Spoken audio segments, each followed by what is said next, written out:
اليوم c'est une occasion pour lancer ça fait partie de l'exercice hein, les consultations régionales اللي غادي نبداو ان شاء الله نهار الاثنين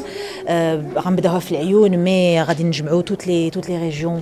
chaque région تقريبا une région par jour on va faire غادي نديروا des ateliers وفي نفس الوقت on va lancer la plateforme électronique نساهموا اللي غتمكننا surtout également d'avoir le pouls de la communauté marocaine à l'étranger. Comme vous le savez, nous avons 5 millions de Marocains qui résident à l'étranger, qui ont aussi leur mot à dire sur le développement du pays, qu'on veut bien entendu durable.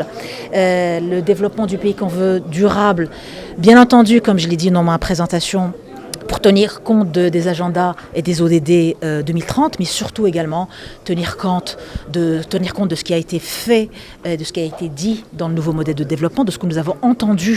parce que nous avons entendu les Marocains dans le nouveau modèle de développement, non seulement dans les objectifs qui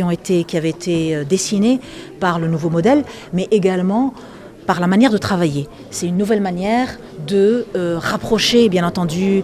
l'administration du citoyen. C'est une manière d'opérer, d'aider cette marche avancée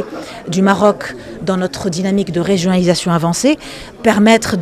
d'avoir une approche, au lieu de continuer à avoir un exercice de routine entre ministères et entre administrations, que nous puissions vraiment avoir cette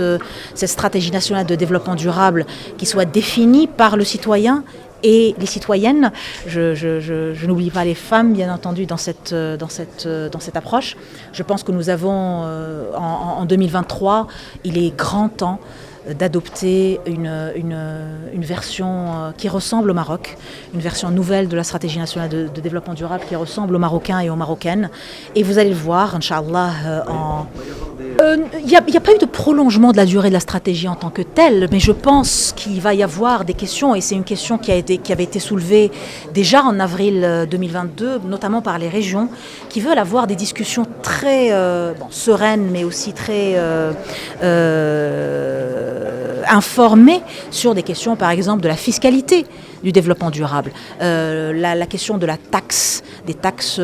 carbone, des taxes sur la pollution. Donc, bien entendu, que nous allons discuter également les implications budgétaires, fiscales,